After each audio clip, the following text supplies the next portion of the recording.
महादेव ने पार्वती की परीक्षा के लिए गंगा को जटाओं से प्रवाहित किया।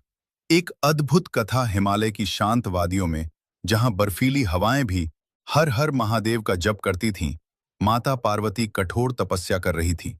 उनका एक ही उद्देश्य था, भगवान शिव को पति रूप में प्राप्त करना। उनकी भक्ति अटल थी, लेकिन महादेव जानते थे, सच्चा प्रेम केवल भाव से नहीं, धैर्य और समर्पण की अग्नि में तपकर ही पूर्ण होता है। एक दिन महादेव ने पार्वती की भक्ति की परीक्षा लेने का निश्चय किया। उन्होंने अपनी जटाओं में विराजमान पवित्र गंगा से कहा, हे गंगे, तुम पृथ्वी पर उतरकर पार्वती की तपस्या को भंग करने का प्रयास करो। गंगा, जो स्वयं दिव्य और प्रचंड थीं, तेज गर्जना के साथ शिव की जटाओं से पृथ्वी पर उतरी। गंगा का वेग इतना तीव्र था कि चारों ओर जल ही जल फैल गया। पहाड़ कांप उठे, वृक्ष उखड़ने लगे और पार्वती के तपस्थल को डुबोने लगी। लेकिन पार्वती अडिग बैठी रहीं। न उनकी आंखें खुलीं, न उनका ध्यान टूटा। उनके मन में केवल एक ही नाम था, महादेव। भक्ति की शक्ति जैसे जैसे गंगा का प्रवाह बढ़ा, पार्वती की तपस्या और भी गहरी होती गई।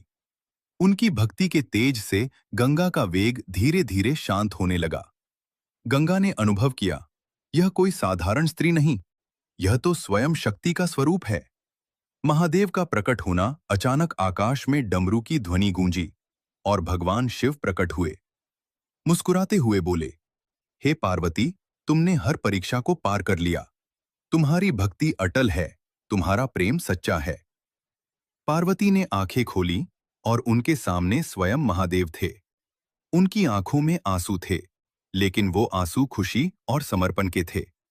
महादेव बोले, जो भक्त कठिनाइयों में भी अपने विश्वास को नहीं छोड़ता, उसे मैं स्वयं अपनाता हूं।